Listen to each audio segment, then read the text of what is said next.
Hi Edmund, how you doing? Well, thanks, and how are you going? Good, thanks, Edmund. How long you had the car for?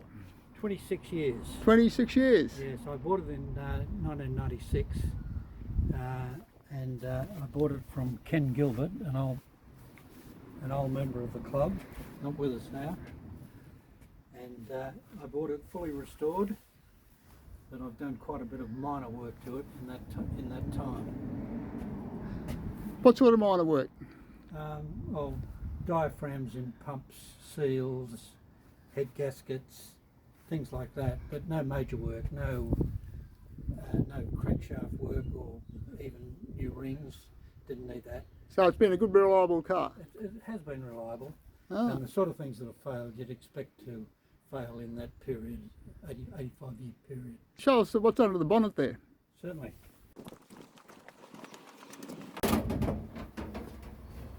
What size motor is it, Edmund? It's a straight 8 side valve, 282 cubic inches, with a 5-bearing main bearing crankshaft. Well, that's basically it. It's a fairly standard side valve engine. What's that bit of rag there? Well, I put that on there as a test because on the last run I noticed I had a little bit of oil leakage under the crankcase, and I think it's coming from the oil filler, which also serves as a breather. And just to test this, I've wrapped a rag around the breather pipe, so on the next run, if that rag is saturated with oil, I know where it's coming from and I can take the necessary steps to rectify the problem. Who said bush mechanics had gone? No trouble. Can we have a look inside the car? Yes.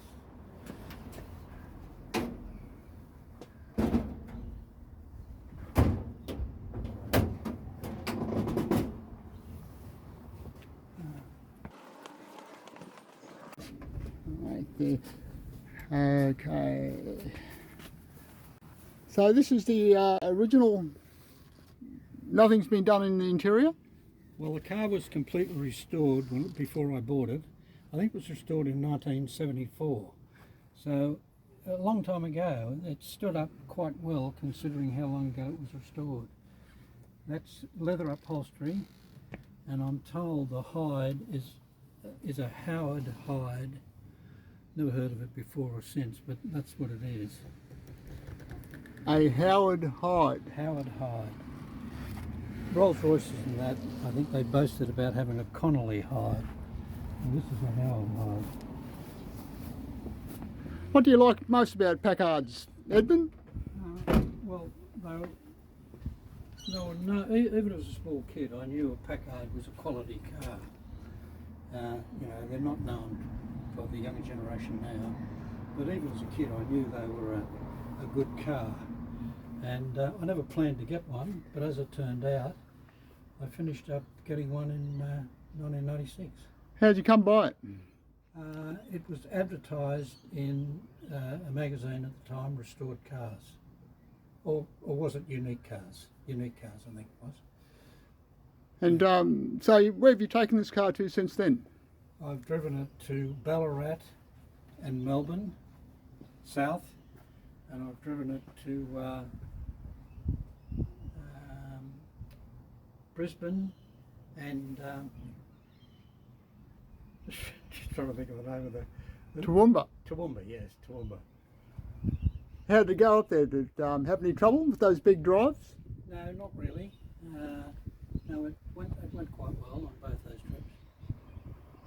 And you planning on any more? Well, I'm 85 now, and no, I don't. I'm just driving locally on local runs. You must be a bit of a rock star around the local neighbourhood. Well, if people know of this Packard, they haven't told me about it. No trouble. Mm. And what's the best thing about owning a Packard, Edmund? Well, it's self-enjoyment, really, because you do get a lot of people at places like Eastern Creek that congratulate you on the car, but other people really don't know what a Packard is. It doesn't mean a thing to them. That's a bit of a shame. Yeah, it is. Yeah. Okay, and so your wife Margaret too, she was involved in the club. Yes, she was. She was secretary for several years, so I hear. Yeah, she was. And she enjoys Packards as well?